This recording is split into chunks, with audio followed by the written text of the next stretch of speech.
नमस्कार, आप देख रहे हैं न्यूज़ 8। अयोध्या में 22 तारीख के प्राण प्रतिष्ठा कार्यक्रम की तैयारियां लगभग पूरी हो चुकी हैं। समारोह की तैयारियों के बीच आज रामलला की पहली पूरी तस्वीर सामने आई है। तस्वीर में रामलला के चेहरे पर मोहक मुस्कान और हाथों में धनुष बाण नजर आ रहे हैं। रामलला की प्रतिमा को गुरुवार को ही नवनिर्मित राम मंदिर के गर्भगृह में विराजमान किया गया था। खबर आ रही है कि अयोध्या का ऐतिहासिक फैसला देने वाले चीफ जस्टिस ऑफ इंडिया समेत 5 जजों को भी आमंत्रित किया गया है। आज उत्तर प्रदेश के मुख्यमंत्री योगी आदित्यनाथ ने भी अयोध्या में तैयारियों का जायजा लिया। उन्होंने कहा कि प्राण प्रतिष्ठा समारोह अलौकिक होगा। वीआईपी और श्रद्धालुओं के लिए विशेष इंतजाम किए जा रहे हैं।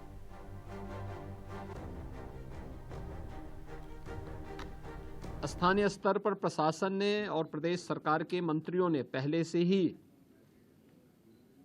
यहाँ पर सारी व्यवस्थाओं को, ट्रैफिक का है, सुरक्षा का है और अन्य सभी प्रकार की व्यवस्था को बेहतर तालमेल से आगे बढ़ा करके 22 जनवरी के इस ऐतिहासिक पल के कार्यक्रम को पूरी भव्यता के साथ, पूरी दिव्यता के साथ,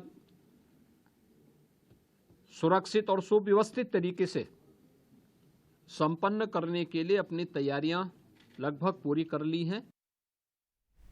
प्राण प्रतिष्ठा समारोह के लिए बाबा बवंडर भी अयोध्या पहुंच गए। उनसे बात की हमारे सहयोगी तनिष्क पंजाबी ने। हम बाबा बोलते हैं तो लोगों के इंसान में आमतौर पर तस्वीर आती है, इंसान साधु, पैदल चलने वाला, चलते हुए कहीं पे भोजन कर रहे हैं सड़क किनारे, ऐसे एक चित्र रहता है दिमाग में हमारे बाबा होगा। पर हम आपको एक खास बाबा से मिलाएंगे जिनका नाम है बाबा बवंडर, मध्य प्रदेश से। और ये मध्य प्रदेश से बाइक चला के आए हैं। यहाँ पर आप अपने सामने देख सकते हैं, इनकी एवेंजर बाइक है और इनका हेलमेट है, इनके प्रॉपर सेफ्टी गियर है और पूरी हाईटेक एकदम भगवा रंग में इनकी बाइक रंगी हुई है। और बाइक का ये क्या किया आपने, जरा एक बार फिर से करो तो। मॉडिफाइड बाइक है इनकी, इसका हैंडल भी ऊपर नीचे हो रहा है। हम बात करेंगे बाबा बवंडर से। आपको पहले बताइए, आप सबसे पहले बाबा बवंडर क्यों बोलते हैं? बवंडर बाबा इसलिए नाम रखा गया है कि ये यात्रा हमने आरंभ की तो ये नॉन स्टॉप यात्रा करते हुए, पहले हमारा नाम विनोद सनातनी था। यात्रा में एक मंदिर पे हम रुके थे तो कन्या माता ने कहा था, बाबा आप बहुत यात्रा करते हो, आप बवंडर हो। तो जिस तरह एक माँ अपने बच्चे का नाम रखती है, उसी तरह कन्या माता ने हमारा नाम बवंडर बाबा रखा और ये पूरे देश में प्रचलित नाम हो गया। हम अगर बात करें, मैंने देखा कि आपकी बाइक काफी हाईटेक है। जहाँ पे देख रहे चार्जर भी है। अगर मैं कैमरा पर्सन को बोलूं कि यहाँ पर अगर दिखाएं, देखिए यहाँ पे बाइक के अंदर चार्जर लगाया हुआ है, स्विच लगाया हुआ है, यूएसबी है। तो ये किसने मॉडिफाई करी है बाबा और कब करी है? ये जो सामान है, इस गाड़ी का जो सामान है वो हमने बाजार से खरीदा है। 50-60% इसका काम हमने ही किया है। हम आज से 3 साल पहले समाज में थे, टैक्सी ड्राइवर थे। टैक्सी ड्राइवर के रूप में अयोध्या से आए थे, शादी नहीं की थी, हमारा मन बदला और हमने भी खुद ने ही इसको ज़्यादा मॉडिफाई किया और कुछ गैरेज पे काम करा के कुल मिला के मिला जुला के इसको कंप्लीट कराया। ये थे बाबा बवंडर, मध्य प्रदेश से आए हुए। देख सकते हैं आप किस तरीके के रंग रूप और किस तरीके का उत्साह है अयोध्या के अंदर प्राण प्रतिष्ठा से पहले। कैमरा पर्सन वीरेंद्र कुमार सैनी के साथ तनिष्क पंजाबी, एनडीटीवी। और अयोध्या में रामलला की प्राण प्रतिष्ठा को लेकर पूरे देश में उत्सव जैसा माहौल है। अयोध्या के सूर्यवंशी ठाकुरों के गांव में भी विशेष तैयारियां चल रही हैं। दरअसल अयोध्या के सूर्यवंशी ठाकुरों ने 500 साल पहले प्रतिज्ञा ली थी कि राम मंदिर के निर्माण के बाद ही पगड़ी पहनेंगे और अब राम मंदिर का निर्माण पूरा हो गया है, तब जाकर उन्होंने पगड़ी पहनी है। अयोध्या में सूर्यवंशी ठाकुरों के 115 गांव हैं और करीब 500 साल से लोग पगड़ी और जूते नहीं पहन रहे थे। और हमारे सहयोगी रवीश रंजन इस बारे में हमें और जानकारी दे रहे हैं। अयोध्या के आसपास सूर्यवंशियों के 115 गांव हैं। ये माना जाता है कि भगवान राम भी जो है वो सूर्यवंशी ठाकुर थे और इस पूरे इलाके में तमाम सारे जो सूर्यवंशी ठाकुर हैं वो यहाँ पर रहते आए हैं। सारे जो सराय राशि गांव के लोग यहाँ पर मौजूद हैं और इस गांव में ही ठाकुर गजराज सिंह हुआ करते थे। तो उनसे जो है वो हम जो बात करेंगे कि आखिर ये ठाकुर गजराज सिंह के जो हैं परिवार के ही लोग हैं, 7वीं 8वीं पीढ़ी के लोग हैं तो उनसे सबसे बुजुर्ग पहले शख्स से बात करेंगे। सर, पगड़ी आप लोगों ने क्यों धारण की है? पगड़ी हमारे बाबा गजराज सिंह इस पगड़ी के लिए अपने सम्मान के लिए बलिदान दिया था राम जन्मभूमि में। अच्छा। और उन्होंने कसम खाई थी हाँ। कि जब तक भगवान रामलला अपने गर्भगृह में स्थापित नहीं हो जाएंगे तब तक हम सर पर पगड़ी, छाता और जूता, इसके बाद हमारे शादी में मंडप नहीं छाए जाएंगे। अच्छा, मंडप भी नहीं छाया? मंडप भी नहीं छाया जाता, आज भी नहीं छाया जाता है। अच्छा। बांस गाड़ करके शादी की जाती है। ये बताइए, कई मौके आए होंगे पगड़ी पहनने के जी, लेकिन पगड़ी नहीं धारण किया आप लोगों ने? इसलिए नहीं धारण किया कि हमारे पूर्वज थे राजा दशरथ जी, उन्होंने ही कहा था कि रघुकुल रीत सदा चली आई, प्राण जाए पर वचन न जाई।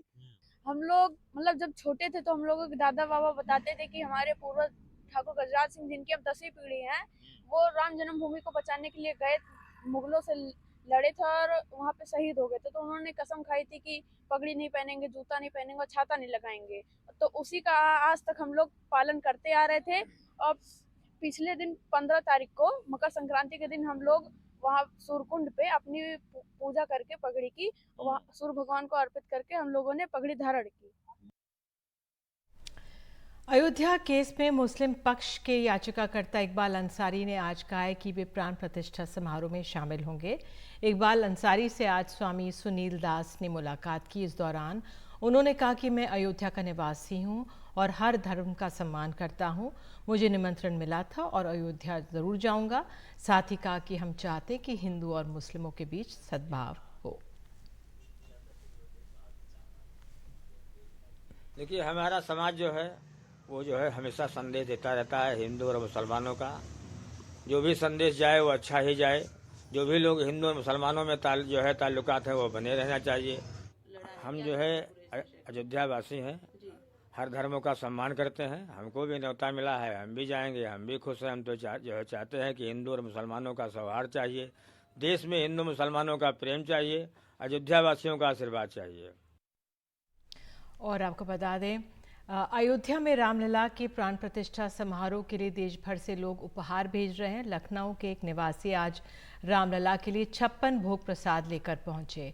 56 भोग प्रसाद राम जन्मभूमि ट्रस्ट के प्रमुख आचार्य सत्येंद्र दास के आवास पर पहुंचाया गया। उन्होंने कहा है कि प्राण प्रतिष्ठा समारोह के बाद रामलला को सबसे पहले 56 भोग प्रसाद ही अर्पित किया जाएगा।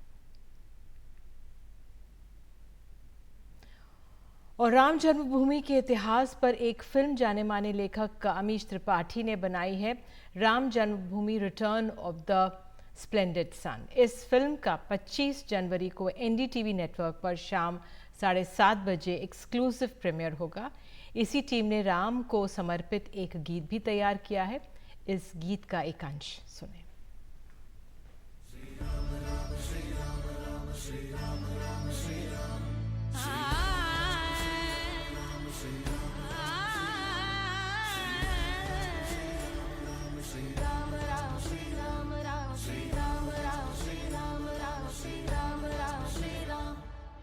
राम के हृदय में एक है सारे, राम के हृदय में एक है सारे, फिर क्यों मन से न बीती बिसारे, आओ सब मिलकर अयोध्या संवारे, हम की विजय हो और मैं हारे, राम के हृदय में एक है सारे।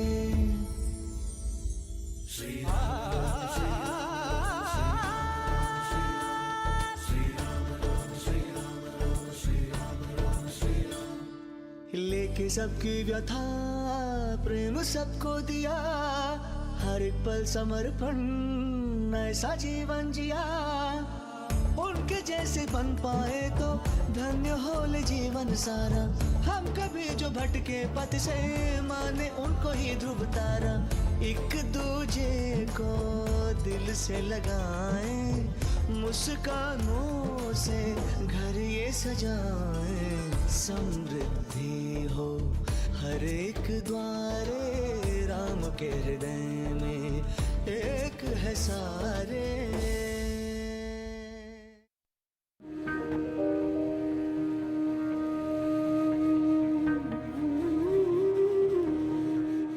अयोध्या के नए अध्याय की शुरुआत 22 जनवरी को एनडीटीवी पर विशेष कवरेज जरूर देखिएगा।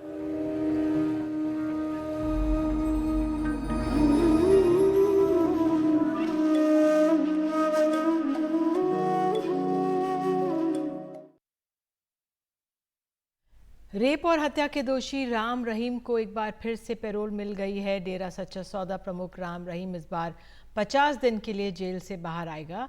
राम रहीम को 2 महिला अनुयायियों के साथ रेप का दोषी करार दिया गया और 20 साल की सज़ा सुनाई गई है। राम रहीम रोहतक की सुनारिया जेल में है और अब पिछले 4 साल में आपको बता दें 9 बार पैरोल मिल चुकी है।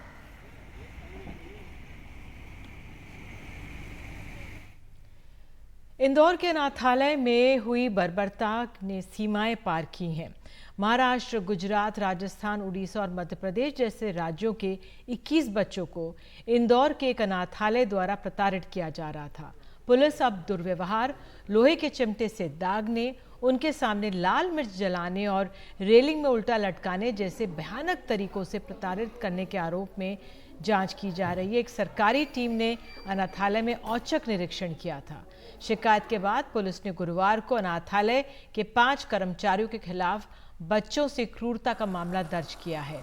अनाथालय को सील कर दिया गया है और बच्चों को सरकारी सुविधाओं में स्थानांतरित कर दिया गया है।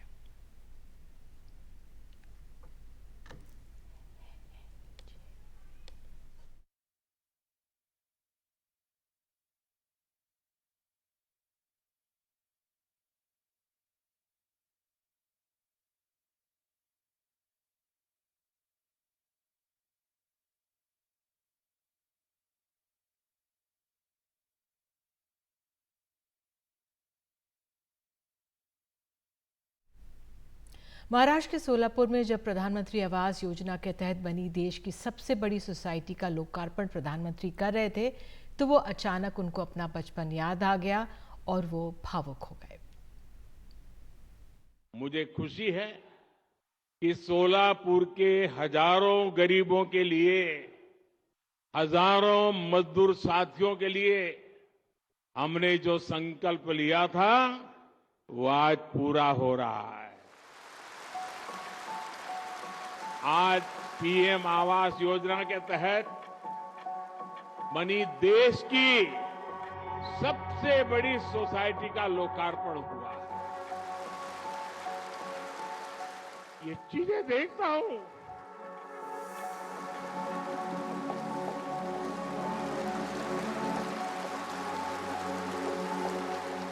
मन को इतना संतोष होता है। महाराष्ट्र के सोलापुर में जब पीएम आवास योजना के तहत बनी देश की सबसे बड़ी सोसाइटी का लोकार्पण प्रधानमंत्री मोदी कर रहे थे तो उन्हें अचानक अपना बचपन याद आ गया। आमंत्रित करना चाहूंगी। बचपन की वो गरीबी याद आ गई। बस वही गरीबी एक टीस बनकर उनकी जुबान पर आ चढ़ गई। और मैं जाकर के देख के आया, मुझे भी लगा कि काश मुझे भी बचपन में ऐसे घर में रहने का मौका मिला। बीते दिनों की वो कड़वी यादें कई बार एक काश की भूल भुलैया में भटक जाती हैं। पीएम मोदी ने बचपन में शायद ऐसे ही घर की ख्वाहिश की होगी, इसीलिए उन दिनों को याद करते आज वो भावुक हो गए। मेरी सबसे बड़ी पूंजी होते हैं।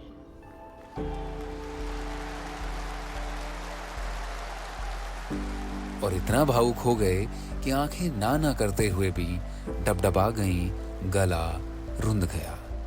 ये चीजें देखता हूं, मन को इतना संतोष होता है। इन हजारों परिवारों के सपने जब साकार होते हैं तो उनके आशीर्वाद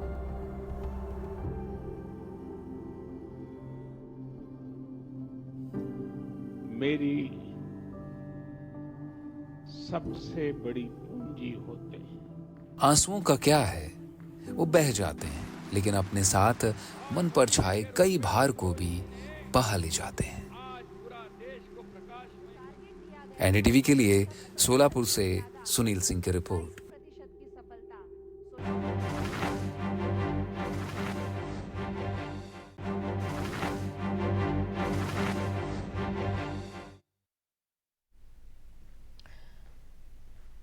नोएडा में आज एनी टाइम फिटनेस जिम के बाहर दिन दहाड़े एक शख्स की हत्या कर दी गई। ये शख्स जिम के बाहर कार में बैठा हुआ था, तभी अचानक बदमाश आए और गोली मारकर उसकी हत्या कर दी। 5 राउंड फायरिंग कर बदमाश फरार हो गए।